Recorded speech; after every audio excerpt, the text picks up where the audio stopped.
August 16న Narayanagiri శ్రీవారి పాదాల చెంత ఛత్రస్థాపనోత్సవం.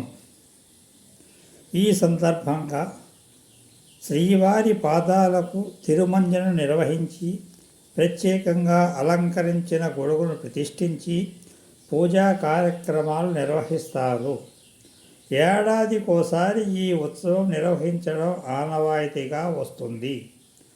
పురాణ ప్రాశస్యం ఏమిటంటే, తిరుమల 7 కొండల్లో అత్యంత ఎత్తైన నారాయణగిరి శిఖరంపై కలియుగంలో శ్రీ వెంకటేశ్వర స్వామి వారి మొదటగా కాలు మోపినట్లు పురాణాల ద్వారా మనకు తెలియబరుస్తూ ఉన్నది.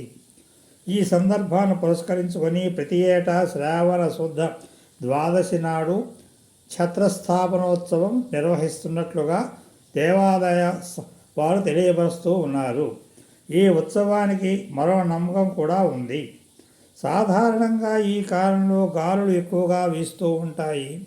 నారాయణగిరి శిఖరం ఎక్కువ ఎత్తులో ఉండడంతో మరింత ఎక్కువగా గాలులు వీస్తూ ఉంటాయని, ఈ గాలుల నుంచి ఉపశమనం కల్పించాలని వాయుదేవుని ప్రార్థిస్తూ ఇక్కడ గొడుగును ప్రతిష్ఠిస్తారు. ఛత్రస్థాపనోత్సవం కొన్ని వందల సంవత్సరాలుగా జరుగుతూ ఉన్నది. ఇందులో భాగంగా నారాయణగిరిలోని శ్రీవారి పాదాలకు తిరుమంజనానికి నిర్వహించేందుకు ఆలయంలోని బంగారు బావి నుండి తీర్థాన్ని తీసుకుంటారు. తిరుమల శ్రీవారి ఆలయంలో 2వ గంట తర్వాత పూజా సామగ్రి, పుష్పాలు, నైవేద్యానికి ప్రసాదాలు సిద్ధం చేసుకుంటారు. రంగనాయకుల మండపం నుండి గొడుగులతో మంగళ వాయిద్యాలు నడుమ మహా ప్రదక్షిణంగా మేదరమిట్ట చేరుకుంటారు. అక్కడి నుండి అర్చకులు నారాయణగిరి శిఖరం చేరుకొని బంగారు బావి నుండి తెచ్చిన తీర్థం శ్రీవారి పాదాలకు తిరుమంజనం నిర్వహించి అలంకారం, పూజా నైవేద్యం సమర్పిస్తారు. తదనంతరం వేద పారాయణదారులు ప్రబంధ శాత్తుమేర నిర్వహించి శ్రీవారి పాదాల చెంత గొడుగును ప్రతిష్ఠించి భక్తులకు ప్రసాదాలు పంపిణీ చేస్తారు.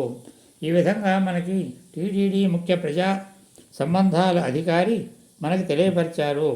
ఓం శ్రీరామ శ్రీమాత్రే నమః. ఓం నమః శివాయ.